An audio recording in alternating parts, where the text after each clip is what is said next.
कनागत, श्रद्धा और परंपरा की कहानी। पानीपत के एक छोटे से गांव में राम नाम का एक किसान रहता था। वह बेहद मेहनती और सच्चे दिल का इंसान था। उसकी पत्नी दीपिका भी गांव की परंपराओं और रीति रिवाजों को लेकर बहुत सजग रहती थी। हर साल जब भाद्रपद मास के कृष्ण पक्ष में पितृपक्ष शुरू होता तो उनके घर में एक अलग ही माहौल बन जाता। दीपिका कहती, राम कनागत का समय आ गया है। हमारे पूर्वजों को याद करने और उनकी आत्मा की शांति के लिए हमें श्राद्ध करना है। ये हमारे धर्म और कर्तव्य का हिस्सा है। राम को पितृपक्ष, जिसे गांव में कनागत कहा जाता था, की अहमियत समझ में आती थी। वह जानता था कि इन दिनों में अपने पितरों को याद करना, उनके प्रति सम्मान जताना और उन्हें तृप्त करना हर परिवार का कर्तव्य होता है। कनागत के दिनों में राम और दीपिका सुबह जल्दी उठते, साफ सफाई करते और अपने पितरों के लिए भोजन तैयार करते। दीपिका कहती, इन दिनों हमें मांसमछली और तामसिक भोजन से दूर रहना चाहिए। पितरों के लिए सात्विक भोजन बनाना चाहिए।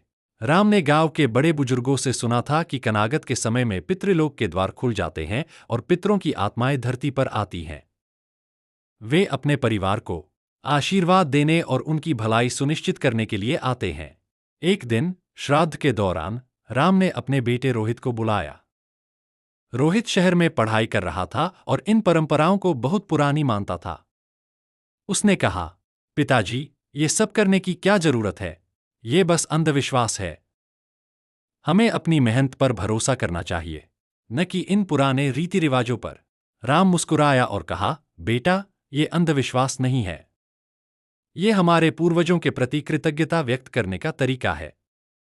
अगर आज हम यहां हैं तो वो उनकी तपस्या और मेहनत की वजह से है। श्राद्ध करके हम उनका सम्मान करते हैं और उनके आशीर्वाद की कामना करते हैं।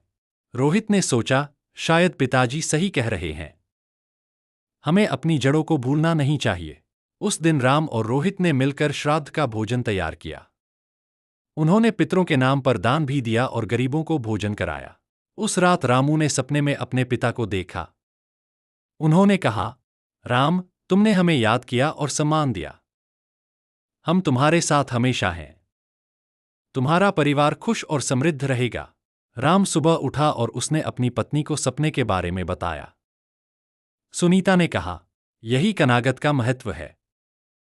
पितरों को सम्मान देने से उनका आशीर्वाद मिलता है। उस दिन से रोहित ने भी कनागत की परंपरा को दिल से अपनाया। अब हर साल वह अपने माता पिता के साथ श्राद्ध करता और अपने पितरों को याद करता। कनागत क्या है? कनागत, जिसे पितृपक्ष भी कहते हैं, भाद्रपद मास के कृष्ण पक्ष के 15 दिनों का समय होता है। इस दौरान लोग अपने पितरों को याद करते हैं, श्राद्ध करते हैं और उन्हें तृप्त करने के लिए भोजन और दान देते हैं। इसे पूर्वजों के प्रति कृतज्ञता व्यक्त करने का समय माना जाता है। शिक्षा। कनागत हमें हमारी जड़ों और परंपराओं से जोड़ता है। यह हमें सिखाता है कि अपने पूर्वजों के प्रति सम्मान और आभार व्यक्त करना हमारी जिम्मेदारी है।